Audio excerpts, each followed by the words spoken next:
3 days before my wedding, my phone wouldn't stop ringing. The caterer said the event was canceled. The florist said the same thing. Even the venue manager apologized and told me my own mother had called pretending to be me and canceled everything. 2 years of planning, gone in a single afternoon. When I confronted her, she didn't even deny it. She just looked at my fiancé and said, "My daughter isn't ready for marriage, and if you marry her, you're ruining your life." My fiancé stood there in shock while my mother smiled like she had just saved him from a terrible mistake. 200 guests were already flying in. My wedding was supposed to happen in less than a week, and according to every vendor in the city, I no longer had a wedding. But what my mother didn't know was that 6 months earlier, I had quietly bought the property that venue was built on. So when she proudly showed up on my ruined wedding day to watch me fall apart, she walked straight into a surprise that would leave her standing in the middle of a crowd of 200 people, completely speechless. And the best part? Every single thing that happened next was perfectly legal. 3 days before my wedding, I woke up to 27 missed calls. At first, I thought it was some kind of emergency with my bridal party, but the moment I called the caterer back, my stomach dropped. "Samira, I'm really sorry your event got canceled," the woman said gently. "Canceled?" I laughed nervously. There must be some mistake. "My wedding is this Saturday." There was a long pause. "Your mother called yesterday," she replied. "She said she was you, and that the wedding was off." My chest tightened. I hung up and immediately called the florist. Same answer. Then the DJ. Same answer. By the time I called the venue manager, my hands were shaking so badly I could barely hold my phone. "Samira," he said awkwardly, "your mother told us the wedding was postponed indefinitely. She said you had a family emergency. 3 years.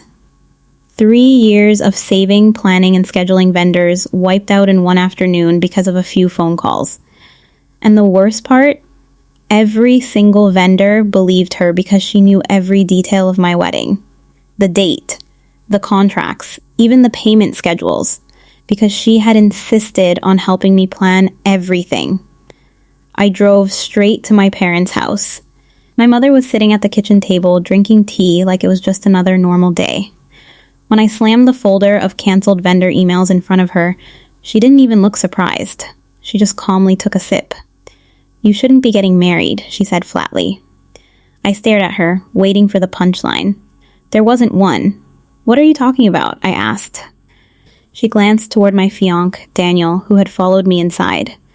"My daughter isn't ready for marriage," she said, her voice cold and deliberate, "and I'm not going to sit back and watch her ruin someone else's life."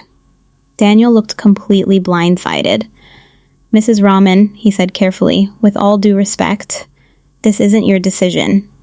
She laughed. "Oh, sweetheart," she said. "You'll thank me later." Then she turned back to me. "I already fixed the problem. The wedding isn't happening." My entire body went numb. 200 guests had already RSVP'd. Some of them were flying in from different states. My dress was ready. The venue was booked. Except now, apparently it wasn't. "What gives you the right to do this?" I whispered. She leaned back in her chair like she had just won something. "I'm your mother," she said. For a moment, I honestly thought I might cry. But then something strange happened.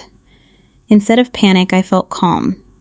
Because the truth was, there was one detail my mother didn't know.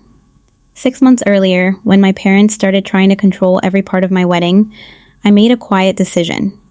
I stopped trusting them. And that's when I bought something, without telling anyone.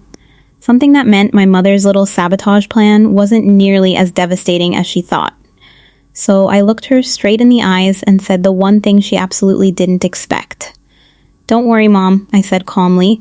"The wedding will happen exactly as planned." She smirked. "No, it won't," I smiled back. Because what she didn't know was that the venue she had just canceled, technically, it belonged to me. My mom looked so confident sitting there, like she had already won, like she had completely destroyed the biggest day of my life, and there was nothing I could do about it. But I just smiled. "Don't worry, Mom," I said calmly. "The wedding will happen exactly as planned." She laughed out loud. "No, it won't." I didn't argue. I didn't yell. I just grabbed my bag and walked out of the house with Daniel. The entire drive home, he kept looking at me like I had lost my mind. Samira, every vendor canceled, he said carefully. The venue too. I nodded. Yeah, I said. She definitely made some phone calls, he sighed. Then how exactly is the wedding still happening? That's when I told him the truth. 6 months earlier, my parents had started trying to control everything. The guest list, the venue, even the menu. My mom kept saying things like, you can't afford something this nice without us. What she didn't know was that 2 years earlier, my tech startup had quietly been acquired by a larger company. After taxes and investors, I walked away with a little over $3 million. I never told my parents, because growing up, money always came with control. So when they started acting like the wedding only existed because of them, I made a quiet backup plan. I bought the land the venue was built on. Not the business itself, just the property.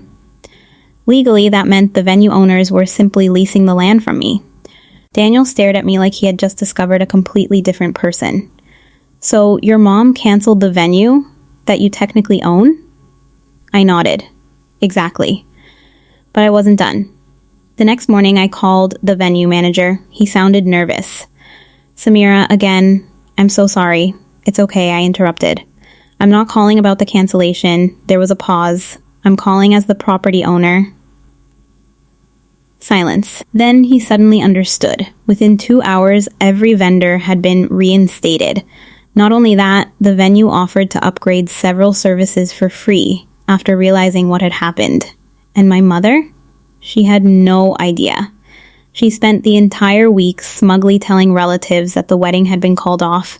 So when Saturday finally arrived, she showed up at the venue out of pure curiosity, probably expecting to see an empty parking lot.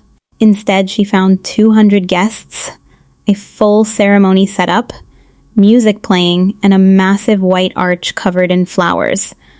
I'll never forget the look on her face.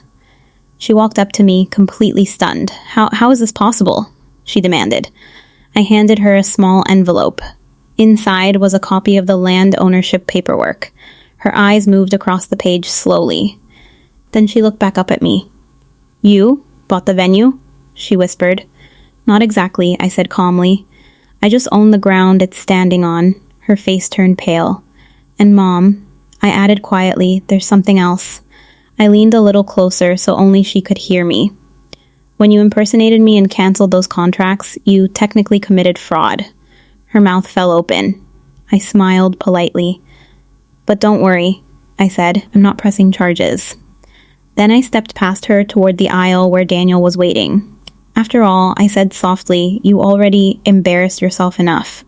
Behind me, my mother stood frozen in the middle of 200 guests who were now whispering and staring. For the first time in my life, she had absolutely no control. And honestly, watching her stand there, speechless, while my wedding went on exactly as planned, was the most satisfying moment of my entire life. And honestly, watching her stand there speechless, while my wedding went on exactly as planned, was the most satisfying moment of my life. But now I'm curious, if your own parent tried to sabotage your wedding like this, what would you have done? Let me know in the comments, and if you enjoy stories where karma hits exactly when it should, don't forget to like and subscribe for more.